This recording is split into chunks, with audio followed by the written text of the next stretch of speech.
Hello guys, and welcome back to another Fan Factory Friday, and today for our 14th episode, this time we're checking out the world of Blidis, who you might have seen streaming this world on Twitch. So if you'd like to check his channel out, I'll place the link below. And obviously, if you do enjoy my content and want the personal touch, why not join me over on Twitch as well while you're at it? Anyway, let's jump in. Now, in all honesty, I've no idea where to start with this world. With a whopping 600 odd hours in-game, Blidis has certainly created a marvelous save for us to check out.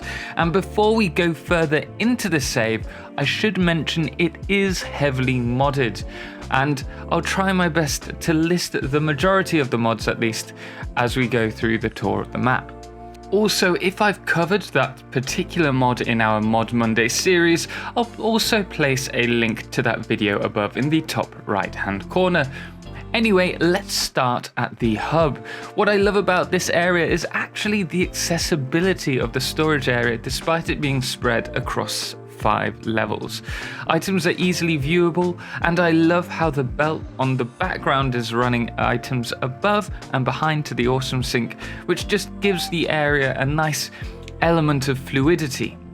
What makes this area so accessible is the use of the programmable elevator mods that we've actually just covered, or for the healthy, there's also the staircases. Another really cool aspect of Blidis' save is actually the way he's clipped these lights from the Light It Up mod through containers to show the items below. It's a really clever addition, and I love the way it looks at night.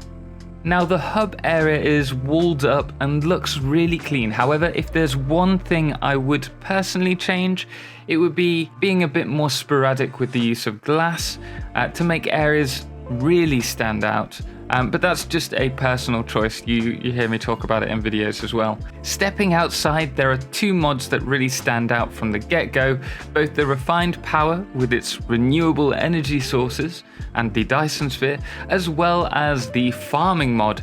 Again, Blidis has used liberal amounts of glass here, but it gives to me the feeling this time of almost a Mars habitat, having to be enclosed in domes with the greenhouses inside as the compartments. Now, you may have also noticed a 3rd and 4th mod being used here. I believe he's using the more factory windows and also the ground for the factory. And I actually love the clipping of the pipes here. And for that, I do believe he's using floor holes, but I might be mistaken as that's a mod I haven't covered yet. But I really do love the spacious approach to this area. If we drop below, we have an operation dedicated to producing the seeds required for the farming mod so that he can produce the carrots, yosberries, wheat, corn, potatoes, you name it, he's got it. And everything else that you need to sustain pretty much a colony and the bakeries that are down below. On the other side of the hub, we have an older factory, which helped with the earlier tiers of the farming mod. And then from here, we actually approach the main factory. It's neatly organized with conveyor buses and easily accessible by Hypertube. He's also producing more advanced items in this area using alternate recipes, such as the crystal computers and heavy modular frames, before sending them along the conveyor bus. And if we head further along, we can actually see the true extent of his factory conveyor bus system, and he has plenty of room to expand it. And at times it may look chaotic, but eventually it all nicely organizes itself along the main bus heading to a massive storage system. At this point, I just want to say hats off to Blidis for this. This perfect sloped circle build is pretty difficult to achieve when you get up close to the center of it, and the color scheme really does look great. It's going to make a great water tower when it's finished, and across from here he also has his supercomputers being produced, and I like that he's railed off this area. Drawing out from this factory, I actually love the approach of building lots of separate buildings, and also the variety of his builds. There are some really incredibly creative builds out here, and Even if it kills my frame rates like the Steel Foundry here or Pipe Factory, it does look amazing. I mean, it's obvious where all 600 odd hours have gone. Everything is being refined. Now, unfortunately, with this, there is so much to talk about and so little time. So let's quickly head over to the stations and onto the rail network. Now, it is clear he's still working on his rail network system at times, but I'm excited to see where he goes with it. Now, he uses both push-pull and circuit systems, and all of his rails are supported in some way or t'other. Now, these pillar bridges look fantastic and really do take the player on a journey he makes through his world. It's more of an experience. Moving on, we reach the crude oil island, and he set up a fair amount of fuel power generators, and they seem to be running on turbo fuel. However, it's important to note that the majority of his power plants are not yet connected, suggesting he has a lot more power than he currently needs.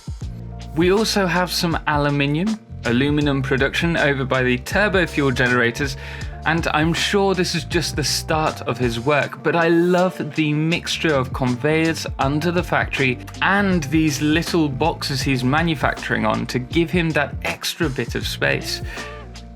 Following on along the rail, it brings us through the desert to the coal nodes, where he produces compacted coal for the turbo fuel. Head to the top of the falls and you'll actually notice he's also producing sulfuric acid as well, and he takes that by train through the use of these rather stunning corkscrews to bring it to his next generator plant, where he's using it to refine element 65 before sending it to a further area where he refines it into the power cells. And I must admit, this area looks pretty awesome with the combination of using the more factory doors for the rail and also the signs to show off that this area is dangerous, and it really does look pretty cool at night. This all leads up to him producing the requirements to run 4 arc reactors, which is no small feat in itself, nicely tying up his factory. And I should mention that yes, he does have the Dyson sphere, but it doesn't seem to be running at the moment. This build in itself has obviously taken a huge amount of work, and it really is truly impressive. And with this save being at least 3 weeks old, I want to say, I have no doubt that he's already well on his way to reaching 1,000 hours in game. And if so, I am really interested in what he's going to produce with that. If you do want a sneak peek of how his build is going, then again, why not join him on his stream? The link is below. And obviously, if you enjoy my content, you can find me over on Twitch Wednesdays, Fridays, and Saturdays. And I obviously post regular Satisfactory content on here as well. Anyway, guys, thank you so much for watching, and until next time, as always, ciao for now.